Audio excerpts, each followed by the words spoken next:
Assalamualaikum warahmatullahi wabarakatuh. Sahabat suara hati. Ar-Rahman dan Ar-Rahim pada tubuh Latifah bukanlah konsep simbolik belaka, melainkan realitas rahmat Allah yang hidup dan bekerja di dalam diri manusia. Pertama-tama bertajalli sebagai rahmat wujud, rahmat yang mengadakan jasad dan menegakkannya dalam kehidupan.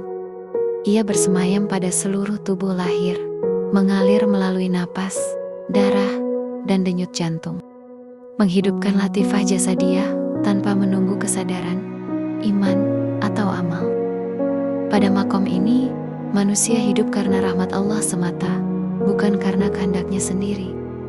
Bahkan kelalaian manusia tidak mampu menghentikan kasih Ar-Rahman yang terus menopang keberadaannya. Inilah rahmat yang bekerja diam-diam, memberi sebelum diminta, dan tetap memberi meski sering dilupakan. Ketika rahmat itu naik dari jasad menuju kehalusan batin, Ar-Rahman mulai disentuh oleh Ar-Rahim, rahmat yang bersifat khusus dan mendidik.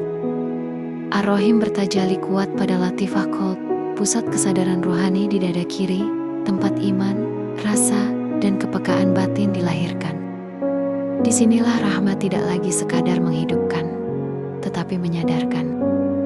Hati yang sebelumnya keras menjadi lembut, jiwa yang lalai mulai gelisah mencari makna, dan ruh yang tertidur mulai dipanggil untuk kembali kepada asalnya.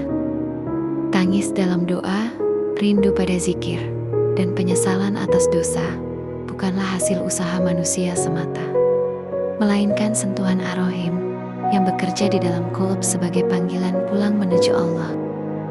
Dalam perjalanan yang lebih dalam, Ar-Rahman dan Ar-Rahim tidak lagi dipisahkan, tetapi menyatu dalam latifah ruh dan zir. Pada latifah ruh, rahmat Ar-Rahman dirasakan sebagai kehidupan sejati yang tidak terikat jasad. Sementara Ar-Rahim menjadi cahaya petunjuk yang mengarahkan ruh untuk mengenal Tuhannya. Di latifah syir yang terletak di pusat dada, rahmat itu menjadi sangat halus dan rahasia. Tidak lagi dirasakan sebagai sesuatu yang datang dan pergi, melainkan sebagai keluasan wujud dan kelembutan kehadiran Allah. Pada makom ini, hamba tidak lagi berkata aku mendapat rahmat, tetapi menyaksikan bahwa seluruh dirinya adalah tempat tajalli rahmat itu sendiri. Maka dalam makrifat hikmah, Ar-Rahman menghidupkan tubuh manusia agar ia ada di dunia, sedangkan Ar-Rahim menghidupkan hati dan ruhnya agar ia mengenal Allah. Jika Ar-Rahman tidak hadir, jasad akan binasa. Dan jika Ar-Rahim tidak disadari, ruh akan tersesat meski jasad masih hidup. Kesempurnaan manusia terletak pada kesadaran bahwa hidupnya, geraknya, imannya, dan kembalinya semuanya berlangsung dalam pelukan dua rahmat ini.